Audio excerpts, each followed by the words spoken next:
Salut à tous, le menu de la semaine. Alors pourquoi un menu de la semaine? Alors en fait, avant nous, ce qu'on faisait, c'est qu'on faisait une liste de courses, mais dessus on allait noter la mayonnaise, les olives, cornichons, le lait. Tiens, il nous faut un pack d'eau. On notait pack d'eau, mais on notait pas forcément ce qui était viande, légumes. Ça, c'était plutôt un peu sur place qu'on achetait ça.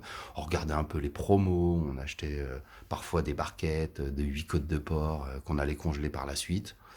Et quand on rentrait de course, par exemple, le jambon allait au frigo. Enfin, on triait entre ce qu'allait au frigo, ce qu'allait au congèle. Et en fait, qu'est-ce qu'on mangeait le soir, le lendemain, etc. Bah, c'était un petit peu à l'arrache. Bah, qu'est-ce qu'on mange? On ouvrait le congèle, on regardait un petit peu ce qu'on avait, puis on mangeait comme ça. Le truc aussi qui est pas mal, c'est pour ceux qui n'ont pas le temps, en fait. Qui n'ont pas le temps de faire les courses la semaine. Nous, c'est un petit peu notre cas. C'est assez compliqué, donc du coup, faire les courses à la semaine, c'est ce qui nous arrange le plus. Donc au début, on va essayer de manger le samedi soir, le dimanche soir, tout ça. Les premiers jours de la semaine, on va essayer de manger un maximum de choses, on va dire fraîches.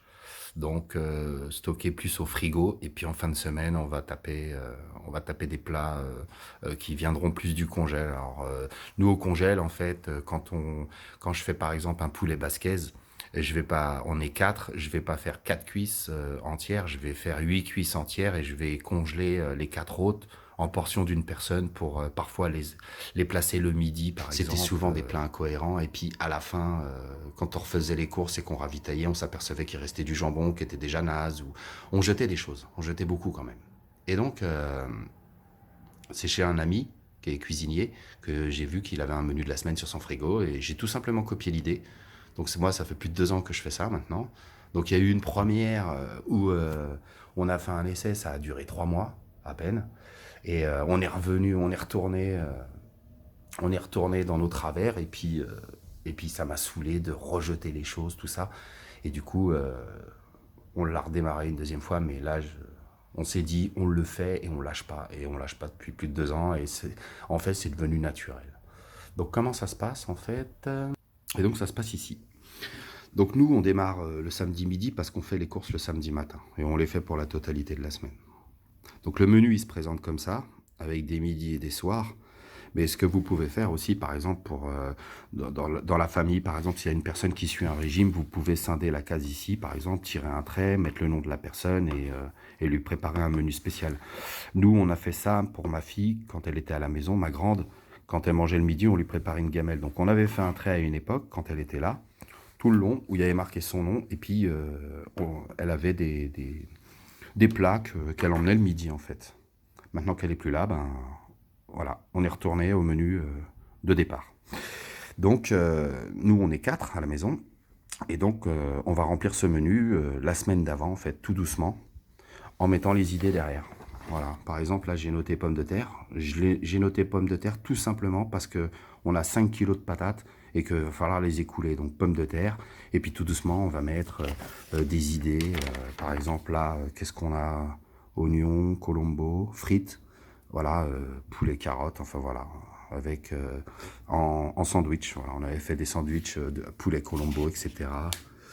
Sandwich crudité qu'on a barré, ça veut dire on l'a sûrement inscrit. Voilà, on note des idées voilà, sur les différents menus. Et après, on met ça. Alors ici, on met un nombre de personnes. Hein. Quand mon fils est au restaurant, ben voilà, on est que trois le soir.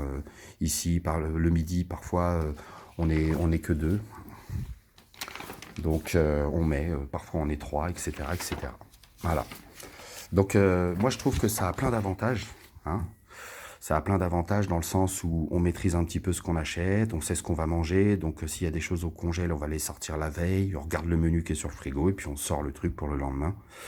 Ça permet aussi d'équilibrer un peu les menus. Si par exemple le mardi soir on va manger un cassoulet, on va pas s'amuser à manger une choucroute le mercredi soir, quoi.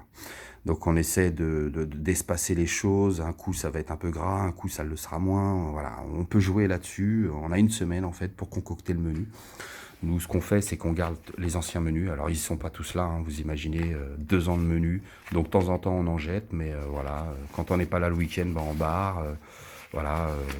Et on note toujours des petites idées derrière à chaque fois pour essayer après de placer les choses et d'équilibrer.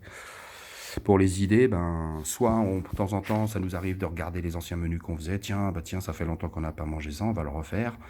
Parfois, on regarde sur Internet ou sinon, ce qu'on a fait, c'est qu'on a fait une liste sur un bouquin ou voilà. Et on a noté plein d'ingrédients. Et puis, parfois, ben, ça aide bien à concocter le menu, quoi. Donc, voilà, les avantages, comme je vous disais.